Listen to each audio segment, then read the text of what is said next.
is Janki. I hope you're all keeping well and safe. Today I'm going to make you Paak. It's a hot dessert. I'm sure many of you love it. It's familiar with everybody. I hope so. So first things first, what we're going to do is we have our ingredients, our wheat flour, which is 1.5 cups. I normally use a measuring cup, so just to make sure that everything is properly done and the consistency comes the same way. Then we have 1 cup of ghee, which I've melted at the moment so that it's easier to use.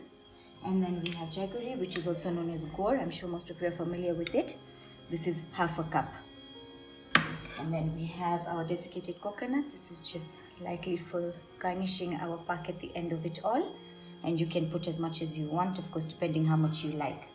So again, I normally use a measuring cup just to make sure that all the ingredients are measured properly so that there's no inconsistency in the recipe.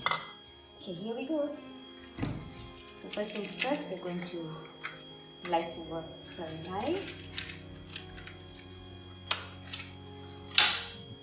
And we're going to put this on medium to low heat so that we don't burn our dessert. And then what I'm going to do is pour in my ghee.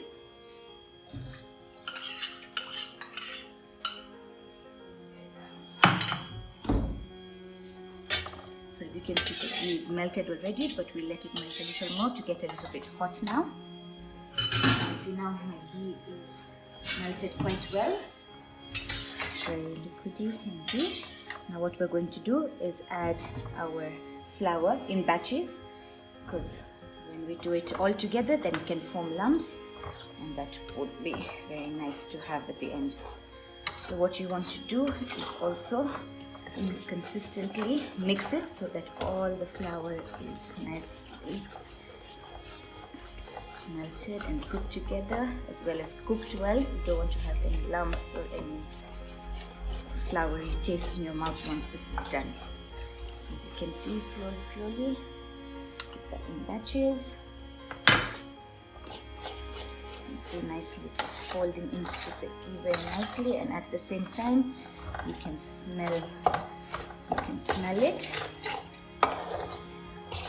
So the reason we have to also thoroughly mix this is so that it doesn't stick to the pan and it cooks really well, because flour needs to sit and stick well. That's the consistency. Once that's all in, we put in our last batch of flour. There we go. And all we have to do is consistently mix this. Make sure everything is mixed well.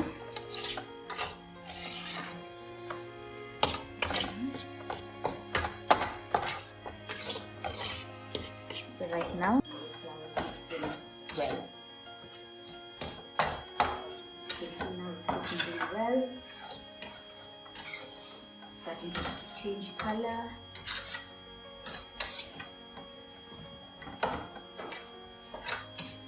So the reason I keep mixing is that so that it doesn't stick to the karai, it doesn't form any lumps, unwanted lumps. It's very important that doesn't happen, because it just gives cookie dough rather than what it's supposed to be.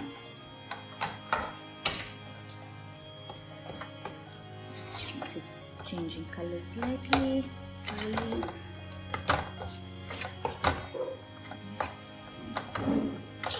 Nice, it's done. It smells really nice as well. And now we're going to add in our jaggery. Now some of you must be thinking this is a bit much, but for me, I love sweet things. It's one of my favorite things to eat. So I'm just going to make sure that melts really nicely. This recipe that has come down through generations. So I'm just going to keep making sure that we mix this well.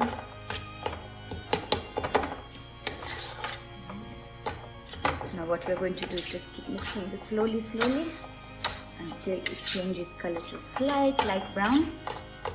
Then you can know that the flour has cooked well, and then the ghee has incorporated well into the flour. So just going to So once it starts changing color, then you will realize that it is almost ready. And you can start smelling the aroma now, the ghee coming together.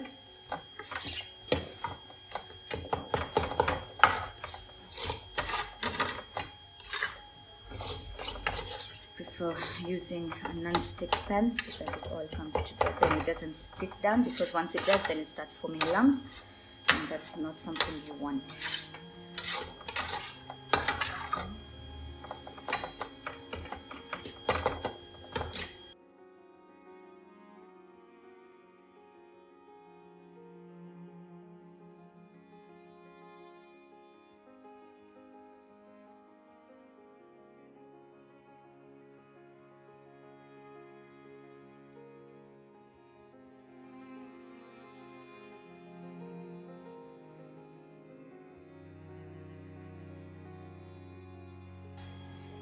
I'm just going to take this, put that in there.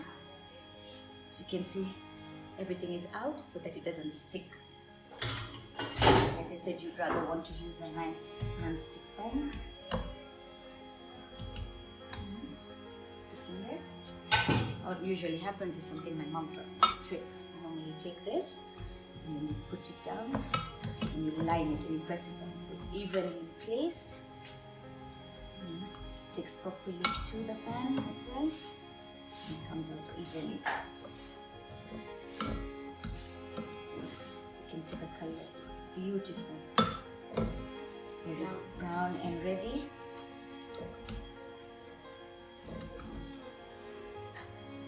Yeah.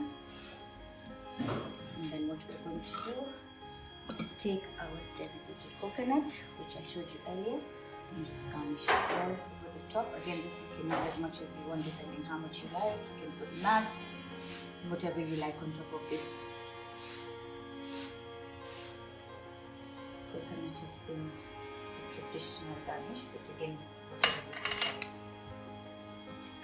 and there we are.